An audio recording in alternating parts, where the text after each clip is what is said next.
Hi everybody, welcome back to the channel. Now before I start, I must apologise for the state of my voice. I've been a little under the weather this week. There's an awful lot of horrible things going around and I seem to have most of it, but we'll see how we get on. This is the first day I've been able to speak in a reasonable fashion, so we'll see if we can get to the end without breaking down completely. Now, last week we turned this large live edge elm bowl, and thank you so much for all the wonderful comments you left about this one. You really seem to enjoy it. Now during that turning we took out 2 cores using the McNaughton system. It was the first time we'd used it, and we did okay. We got a couple of cores, but these are very, very thin on the bases. So a lot of you were asking how I was going to manage to finish them. So today we're going to find out. I think we're going to start with this one first. Now, when we mounted this initially, we went in with a worm screw, and that was screwed onto the chuck so we could turn the base of the bowl. Now this has left us with a small little core with obviously a nice deep hole in the middle. Now my depth gauge will get in that hole just about, and it shows us we've got about 9 millimeters of wood at the bottom of that hole in order to be able to create a foot. Now that's not an awful lot of material, also giving in mind that we've got quite a steep curve on this. So what I'm going to try and do using the smallest jaws I have is to create a very, very small foot on here, which I can turn around, get into these jaws, and we can hollow out the inside. So the first thing to do is to get it back on the worm chuck, back in this orientation, and start trying to create a foot without going through the bottom. Okay, we're nice and safely on the lathe. We're not going to use tailstock support because it's a tiny small piece and we need initially to start work on this middle area, so there's no point in bringing it up. I will however be wearing the face mask as always. We can start turning at about 1100 RPM. I'll be starting off with a 3/8 inch bowl gouge, and the first order of business is to get rid of this little nipple at the end.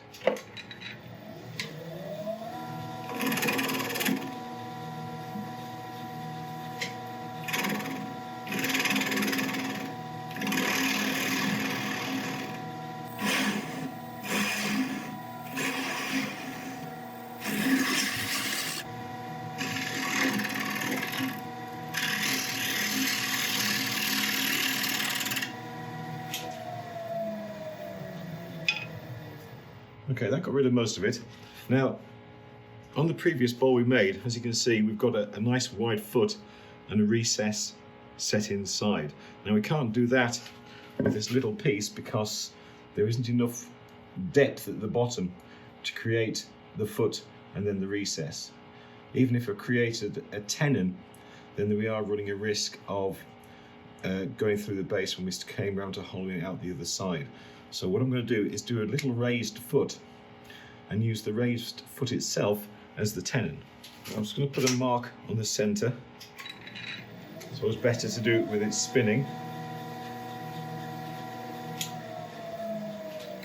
And I know that my smallest jaws, which we've got in here, require a foot of 30 millimeters in order to be able to hold it securely. So I'm just going to err on the side of caution and go up to about 16-17 millimeters. Attempt to draw a line around there.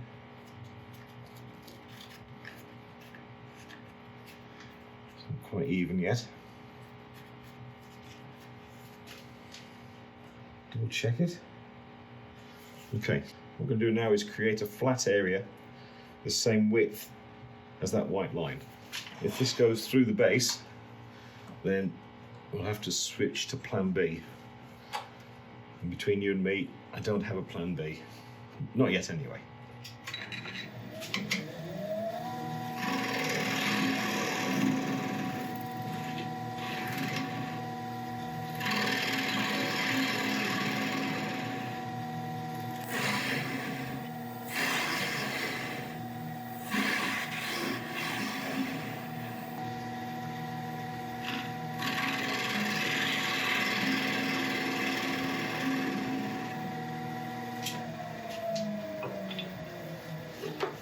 Okay, no hole yet, which is good. Okay, width is fine. So now I'm just going to come into here and create a very, very small foot and then start coming up the sides. It will need a little bit of fine tuning because we still haven't quite got a perfectly round flat surface there yet.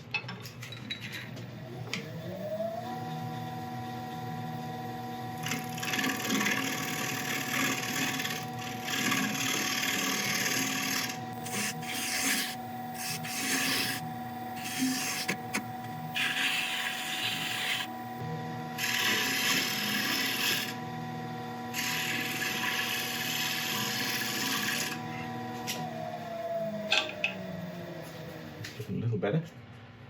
See how we're doing for size. We're still okay, we're still good. Right, I just need to tidy up that edge a little and then carry on working up the sides.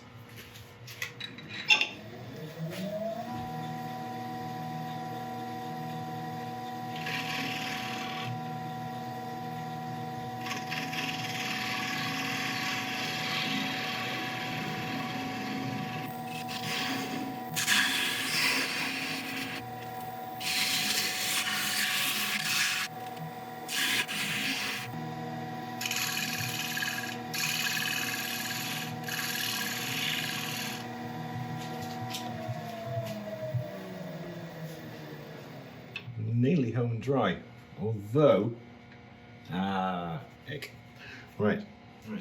Now I thought I was home free, but if you look very, very carefully in the center there, you can see a pinpoint hole. That's purely because the brad point bits we used to create the hole for the worm screw have a point on the end, and that hole there is from the end of the point. So we are going to need to fill that a little bit, but hopefully we can do that when we're sanding.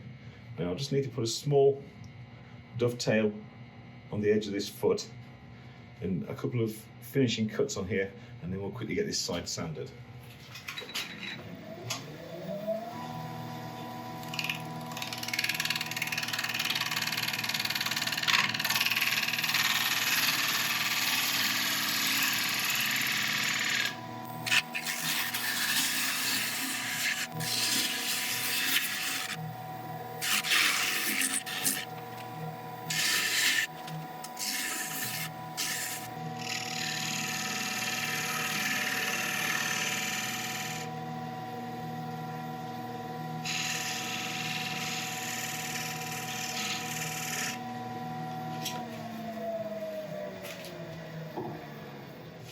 Okay, I'm going to quickly get this little thing sanded.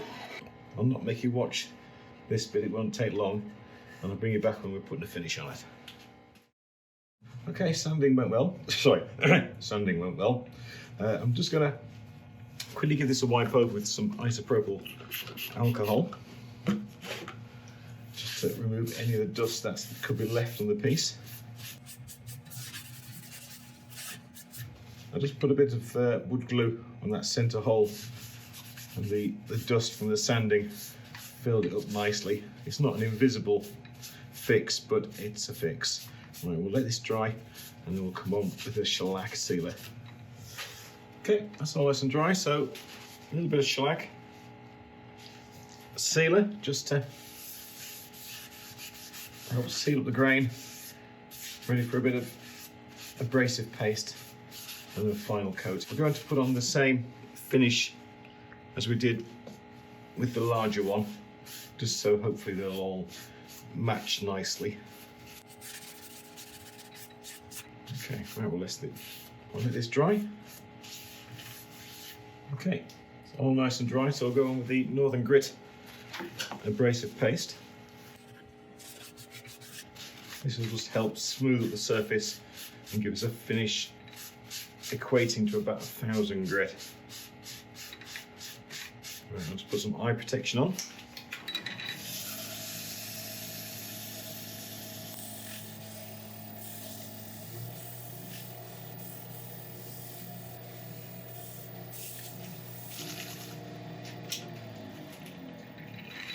A little bit of isopropyl just to remove any excess on the surface. We'll let it dry and then come back with a Howard feed and wax. Okay, that's had plenty of time to dry, so nice little healthy coating of the feed wax. Let it sit for 20 minutes. I'll quickly buff it and then I'll bring you back when we're turning it around.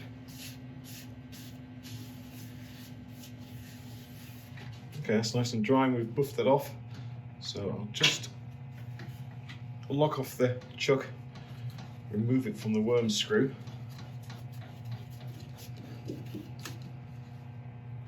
Take out the worm screw itself.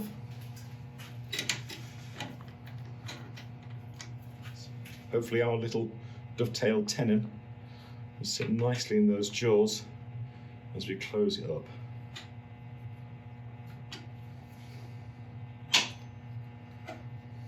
Now if you make the tenon small enough, then it won't mark the wood as you're tightening it up.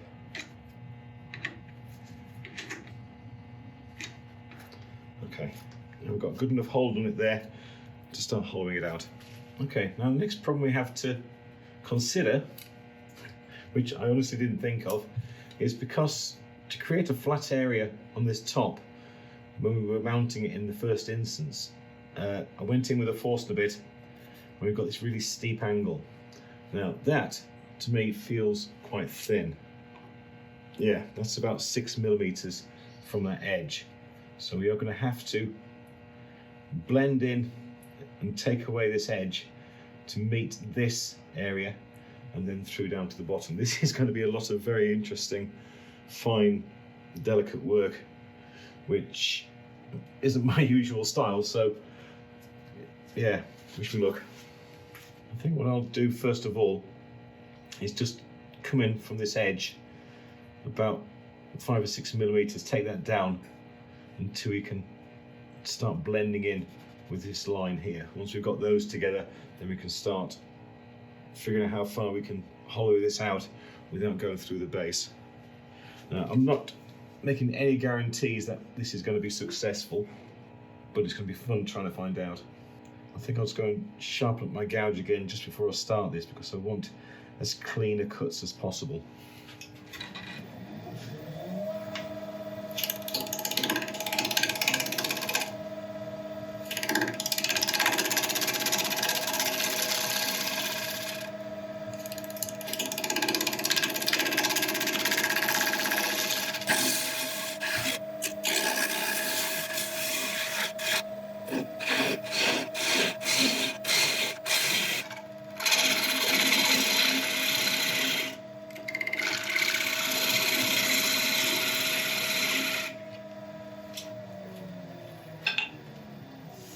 Okay, that went better than I expected.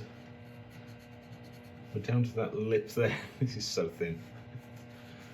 Right, now what we're going to try and do is keep on hollowing out and try and get to the bottom of the hole we made for the worm screw.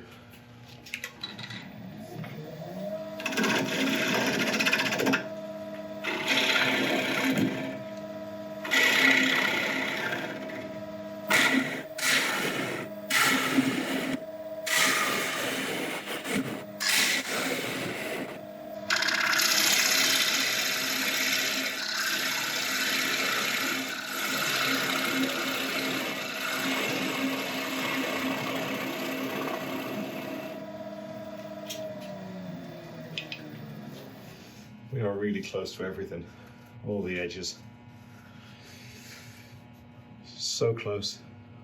You can see the bottom of the hole. We know we've got a small pinpoint hole in the bottom, and we're not going to be able to get rid of that because that goes all the way through. We know that. So a couple more very, very fine passes, and that'll have to do us. As long as we can get rid of that hole, the larger area, then I'll be happy.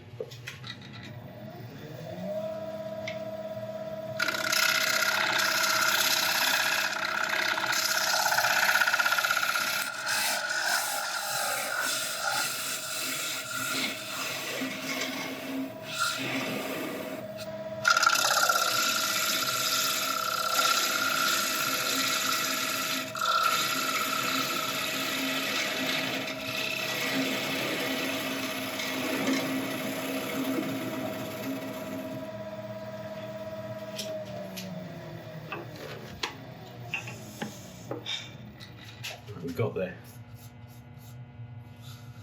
Right, just a little bit of fine tuning on here.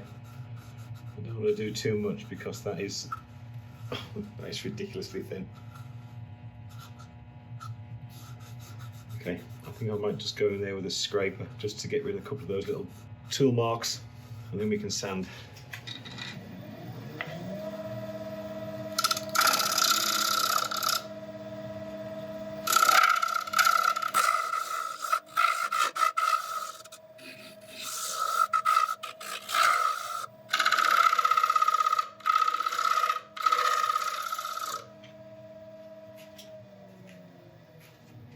Right, okay, I think that's about as good as we're going to get. I'll sand this up and then I'll bring you back when we're putting the finish on. Yay, we made it on the home stretch. Right, ice purple again, just to clean out any remaining dust. How we've managed to keep the bark on this piece, I am not quite sure. I'm so pleased we have. Right, I shall let this dry and we'll come back on with a sealer. Okay, that's had plenty of time to dry, so we'll go back on with a shellac sealer. I'll just dab it onto the bark as well, just to help give that a bit of protection.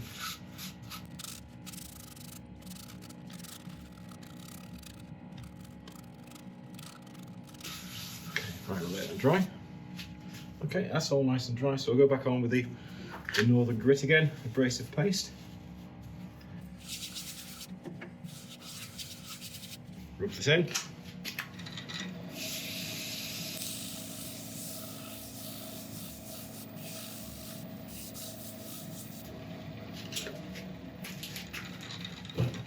Right, last wipe over with isopropyl, just to remove any excess grit. Okay, that's all dry.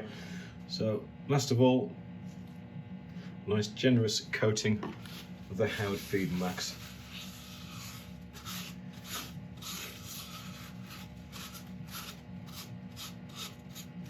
I'll let this sit for 20 minutes, buff it up, and then I'll bring it back when we're starting the second one. Okay, one down, one to go. I'm doing far better than I thought I would so far. Right, now this piece is a slightly different kettle of fish. The last one we had a worm screw hole that we could utilise again to get it back on the lathe. Now, if I'd been clever at the time before taking this core out, I would have put some sort of recess or method of holding this to come when it came to turning it again, but I didn't. So now we're going to have to figure out a way.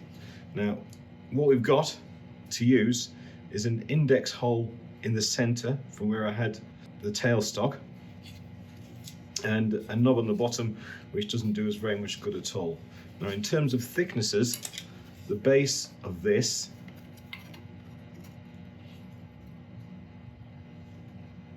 is about ½ an inch, about 12 millimeters, possibly a little bit more. It does get thicker further up, but we are going to be in a situation again where we're making a tenon and holding on to the tenon, and that tenon is also going to form the foot as well, so that's pretty much a given. Now, the way I want to try and hold this so we can sort out the base first is I want to cut in here on this edge a small recess so I can turn it around and hold on to it with my big jaws. Okay, so I'm going to cut a recess in here that can expand these jaws into and hold it that way. Now, the reason I've decided to do that is because I've got this nice little hole in the middle, and that will allow us to get it onto the lathe nice and centrally in order to cut this recess. So I think I'll put the bigger jaws on the lathe now.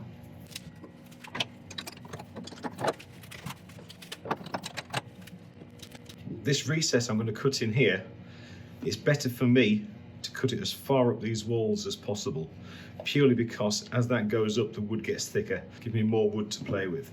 So I'm just going to see what the maximum expansion is on these jaws.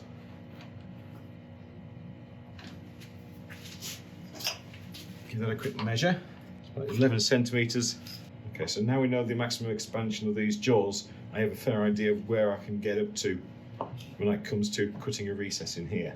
And the best way to hold this is to pretty much use these jaws as a jam chuck and bring up the tailstock and put it back into this hole. And that will hold it nice and steady while I'm cutting in the recess.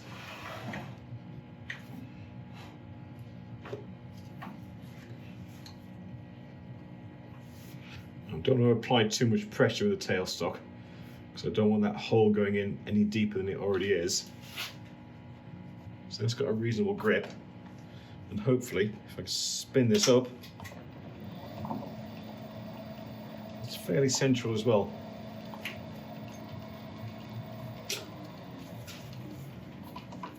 Okay, I'm going to quickly measure on here where I want to cut my recess, and then we'll start. Right, I've just been looking at tools, and I've got to try and pick a tool which I can cut a dovetail in here whilst give myself enough room with the handle, because obviously we've got the tailstock in the way, so I have to find something which I can get in there comfortably and still cut a dovetail in. And I'm thinking this skew is going to do it. It was either the skew or the parting tool. I think the parting tool may be better. After looking at it, right, let's try a parting tool first.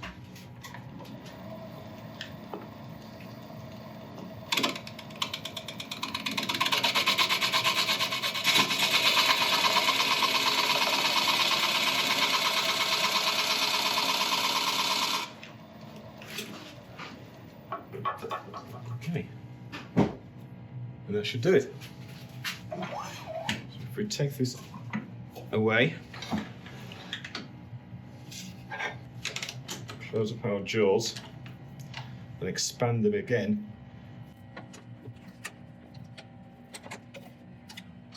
into our recess. Seems to be holding nicely. Let's give it a bit more of a tighten just to make sure. Right, that's not going anywhere. Okay, we'll start off as before. I'll just quickly get rid of this little nipple in the middle, and then we'll decide what amount of foot stroke tenon we can create on here.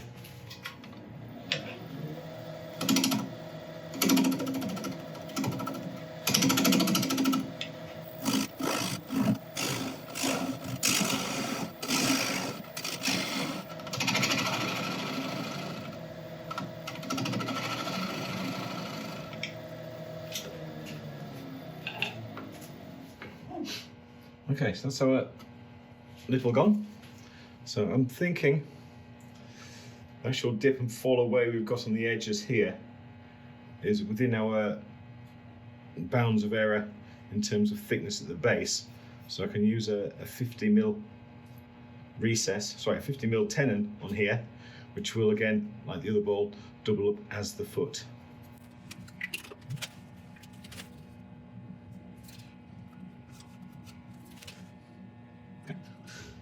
Those measurements all check out. So once again, I will flatten off this base, and if we haven't gone through, then we will start coming in from the side, creating that foot, and then start smoothing out the edges.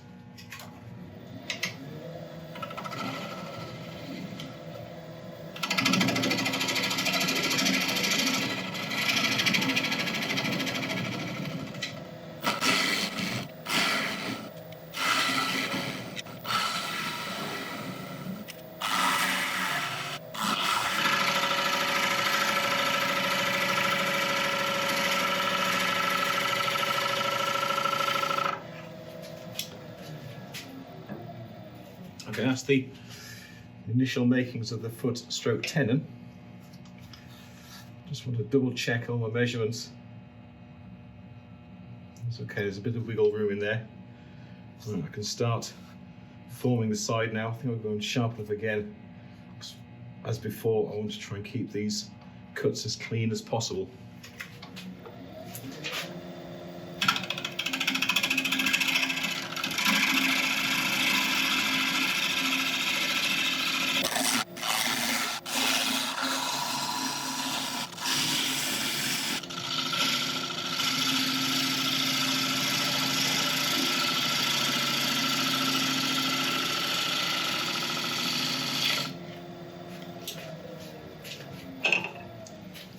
couple of nice cuts. Sorry, a couple of nice cuts just to start cleaning up the surface. When I was going in with the hollowing tools, there was an awful lot of juddering and catching going on, so we do have a few marks on this surface that we've got to try and get out.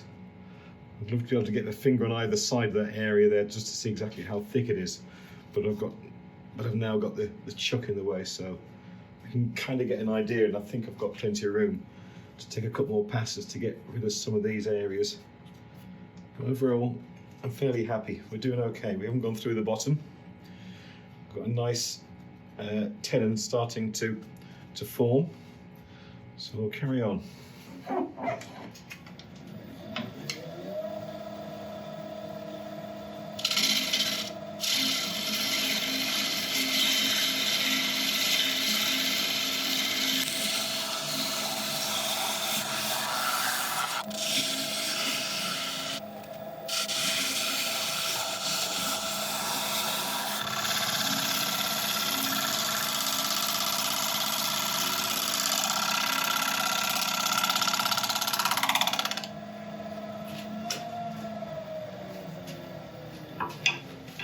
Okay, I think that's done pretty well.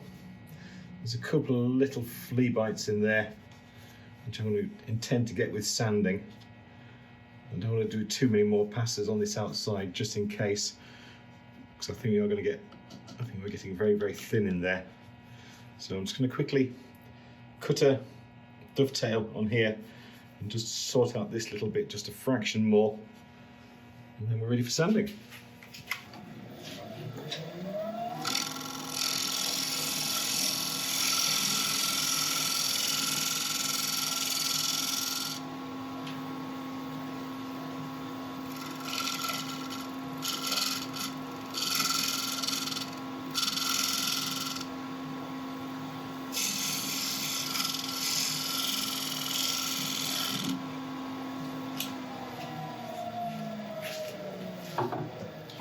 Right, loving it.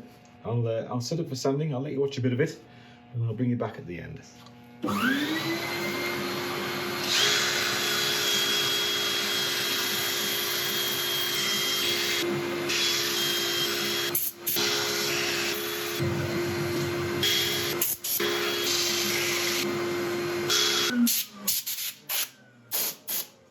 Okay, sanding has gone well. We can go over with isopropyl alcohol again just to help remove any dust from the grain.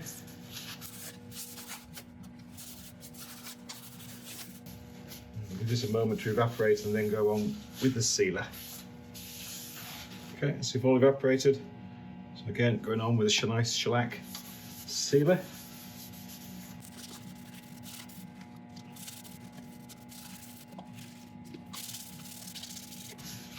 Give this chance to dry and then come back on with an abrasive paste. Okay, all nice and dry. So on again with the Northern Grit abrasive paste.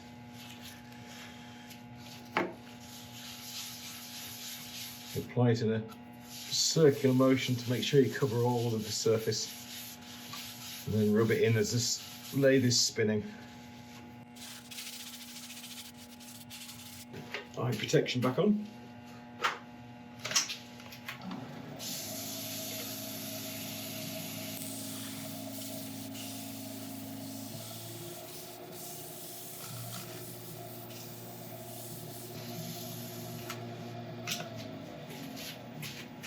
And once again, any excess removed with just a bit of isopropyl on a paper cloth.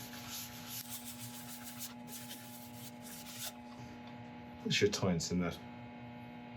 It's beautiful. Okay, that's all nice and dry.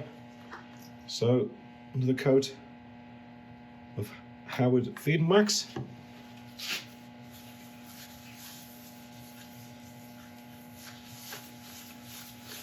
And once again, I'll buff this up after about 20 minutes sitting on the wood, and then we'll come back, turn this around, and I think we're nearly on the home stretch. Right, I'll see you in 20 minutes. Okay, it's looking absolutely amazing. Right, so we'll take out the jaws.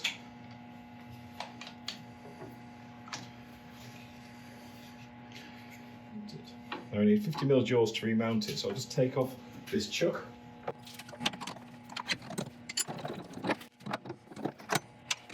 Just open these up, and then hopefully this should fit snugly back in here. Again, if we've gauged it right, it won't mark the tenon. Maybe a fraction big. Should be able to get away with it. Right. Okay, I'm going to sharpen up one more time. We can start. I think we've got a bit of wall thickness. I think we're definitely going to be all right. Okay. Okay, we're all ready to start turning. I'm going to start off turning at about 700 RPM with a face shield on. 3/8 inch bowl gouge as before. Was turning about 700 RPM because we do have still a fair bit of weight, and it's a little bit uneven around the top, so I don't want to go too fast too soon.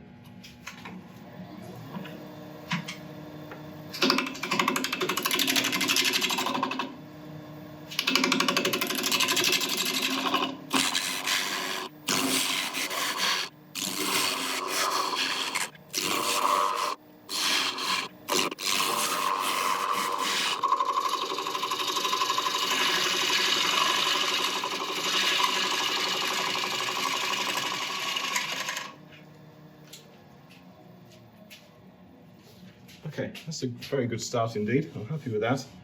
You can hear the difference in sound to which a ball normally makes, purely because of how thin it is.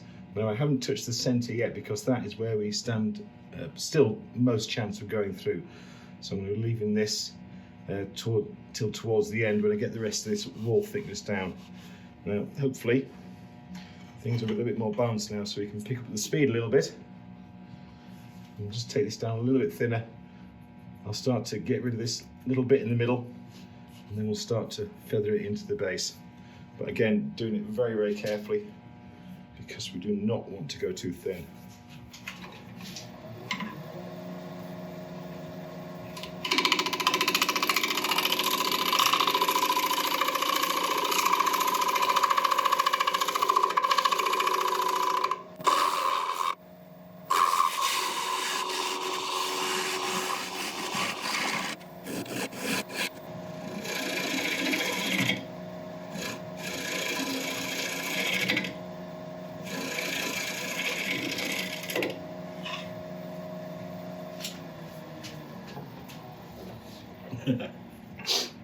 Right, now I'm scared. I was going to tear out there to sort out. That's from the coring tools. That's the last remnant we have to deal with. But it really is perilously close to the bottom, so we'll do that incredibly carefully. But the rest of the surface is beautiful. Slight tool mark there. I can get that on this next pass.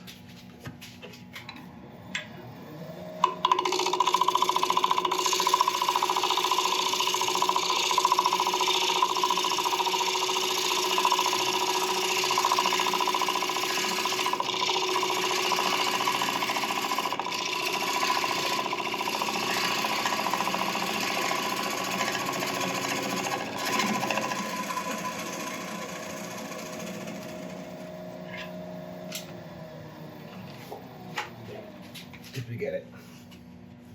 Yes, we got it. We're there. I'm so happy. Right, I'm going to set up for sanding. I've never been so pleased to say that. I'm going to set up for sanding. I'll let you watch a bit of it, and I shall bring you back when we're done. Yeah, hey!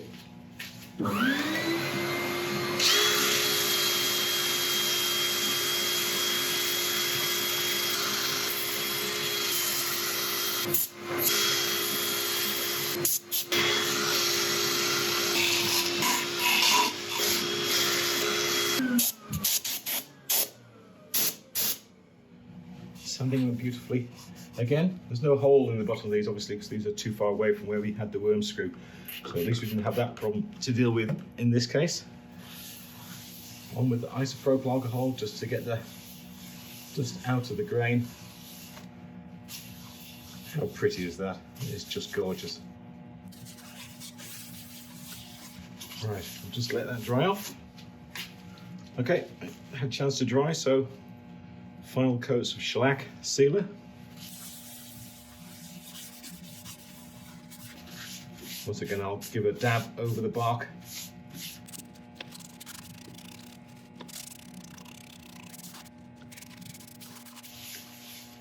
Okay, right, we'll let that dry.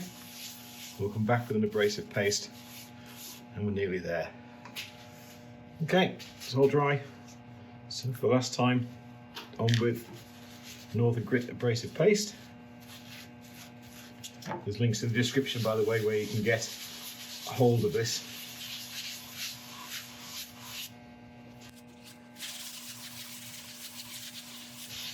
So put some eye protection on, and we'll rub this in.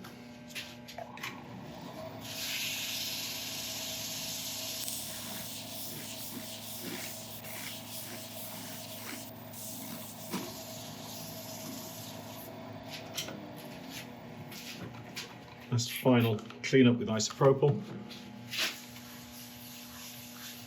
Let this dry, then come back with a Howard feed and wax. Okay, all nice and dry. Back on with the Howard feed and wax. I feel completely lightheaded. I'm completely elated that we've managed to get through these. To be honest, at the start, I gave myself 50% chance of finishing them both. I had an idea we'd finish this one, but the other one, I didn't give it much hope, unfortunately, but I'm just so pleased we got there.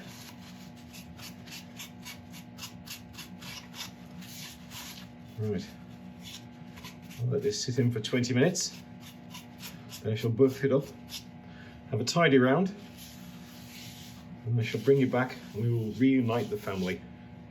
Well, there we go. Teddy bear, mother bear, and tiny little baby bear.